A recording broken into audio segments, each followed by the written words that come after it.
Muhammad Zarfan Rohaizat akan kembali menyarung jersey Singapura pada kejuaraan-kejuaraan penting.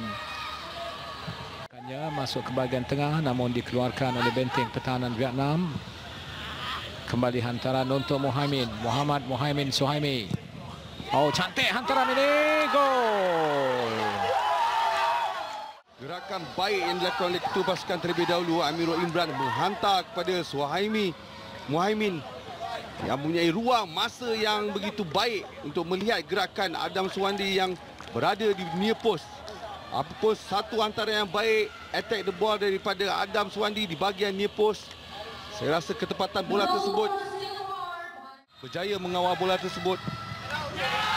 Dan itu dia gol. Diberi tanggungjawab untuk mengambil sepakan penjuru mencari gol pertama Vietnam. Tian Sin.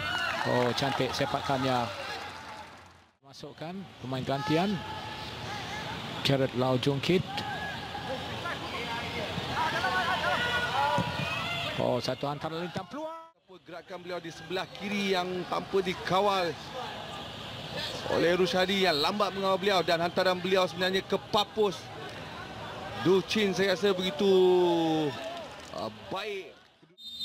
Amirul. Oh, sepakan Amirul gagal. Du Chin diselamatkan. Oh, tidak masuk. Trong Dai. Kali ini tenang Trong Dai melalui satu. Oh, cantik. Dia menggunakan kaki kiri untuk meniaskan Wang Nam. Oh, tenang, cantik sepakan itu Asmawi. Ya. Tu Su Hui menanti.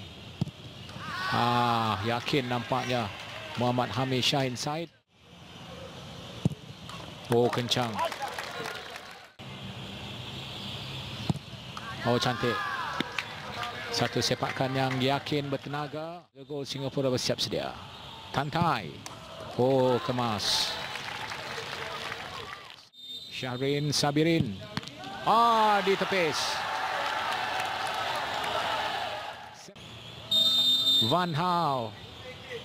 Van Hao, gol. Vietnam muncul pemenang tempat ketiga.